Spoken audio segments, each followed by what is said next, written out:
All right, let's talk about AI, because a quiet revolution is happening right under our noses.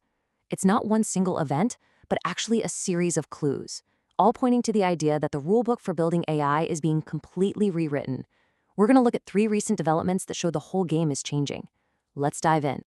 You know the story, right? For years, AI has been all about a race to scale. More data, more compute, and just bigger and bigger models. We've all kind of been taught to think that the model with the most parameters is the automatic winner. But is that really still true? In the world of AI, is bigger always better? Well, that answer is changing, and it is changing fast. The new frontier, it turns out, isn't just about the raw horsepower of a single model. Nope. It's about the intelligence of the entire system you build around it. The smartest design, not just the biggest engine, is what's starting to win this race. So, let's look at our first piece of evidence. It comes from an awesome open source project by Meta and Harvard called Confucius. And this isn't just another coding tool. It's a whole new way of thinking that really shows what this shift looks like in the real world. The big idea behind Confucius is something they call scaffolding. And honestly, the best way to get it is with this race car analogy. Think of a large language model as a super powerful V12 engine. Awesome, right? But an engine alone can't win a race. The scaffolding is everything else: the chassis, the aerodynamics, the pit crew, the driver's strategy. It's the intelligent system built around the engine that turns all that raw power into an actual win. Okay, but why does this even matter? Well, it's because without good scaffolding, AI agents run into this massive problem: agent amnesia. Imagine you give an agent a really complex coding task with hundreds of steps. If it's just relying on a big context window, it eventually forgets what it's already tried. It starts repeating the same mistakes, gets stuck in endless loops, and basically just loses the plot. Confucius fixes this with 3 really clever tricks. First, it uses a smarter memory system that summarizes what it's done so it doesn't forget. Second, it has a dedicated little agent whose only job is to take notes, just like a senior engineer would, creating a real long-term memory. And third, it treats its tools like they're complex systems that remember their own status, instead of just simple one-shot commands. This combo just massively boosts its performance. And here's the kicker: the results are just wow. You take the top-of-the-line model Claude Opus, and you pair it with a basic system, and it gets a score of 52%. But then you take the mid-tier model Claude Sonnet, and you give it the intelligent Confucius scaffold, and it actually scores higher. This is the proof right here. A smarter system can make a less powerful model outperform its bigger, more expensive brother. Okay, that was Exhibit A. Now for Exhibit B, let's switch gears. This time, we're not looking at the system around the model, but the actual model architecture and training itself.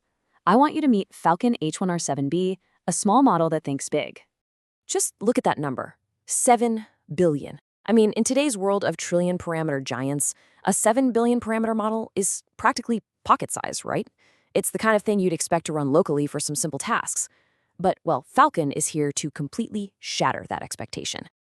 Check out these numbers. On super complex math problems, tough coding benchmarks, and general reasoning tasks, this little 7B model isn't just hanging in there. It's matching or even beating models that are 2, 5, even 6 times its size.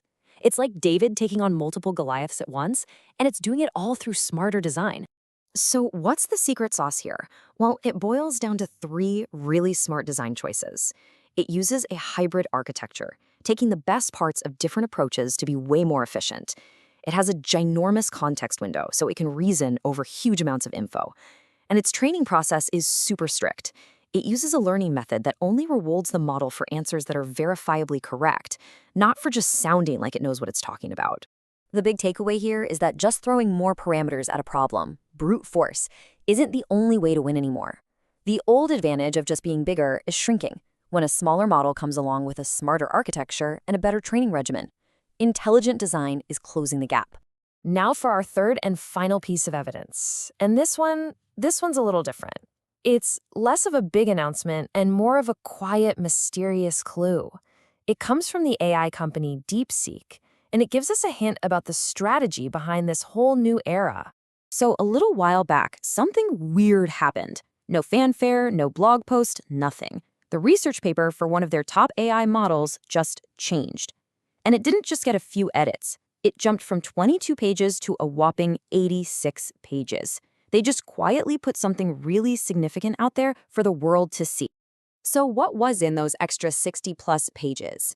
Basically, their entire playbook. They laid out their complete three-stage training process, their secrets for making the model stable, the nitty-gritty details of their reinforcement learning. They even shared their failed experiments. I mean, this level of transparency is almost unheard of for a cutting-edge AI lab.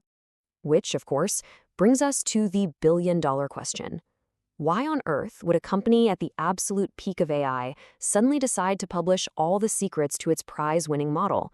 It feels less like a simple update and more like a strategic chess move, which leads us right into our conclusion. Okay, a smarter system, a smarter model, a mysterious reveal. Let's tie this all together, because this is where it gets really interesting, and we can see the big picture taking shape.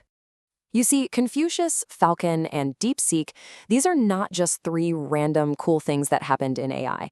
They are all flares going up, signaling the exact same thing. Confucius proved a better system wins, Falcon proved a smarter model wins, and DeepSeek's big reveal suggests the real winners are already looking past the current game and on to the next one. They're all pointing in the same direction. And that direction is this. System engineering is becoming the main differentiator. The game is no longer just about who can build the biggest engine. It's about who can design, tune, and engineer the entire machine around that engine. That's where the real breakthroughs are going to come from now. And this is why this should be exciting for all of us. First, it means more accessible AI, because you can get incredible results on smaller, cheaper hardware. It means innovation can happen way faster, since tweaking a system is a lot quicker than training a giant model from scratch. And it opens up this amazing new frontier where the next mind-blowing breakthrough is just as likely to come from clever engineering as it is from sheer scale. So we end right back where we started with that race car. If the large language model is really just the engine, it begs the ultimate question: who are the people who will design, engineer, and build the next winning machine? That's the new race, and believe me, it is just getting started.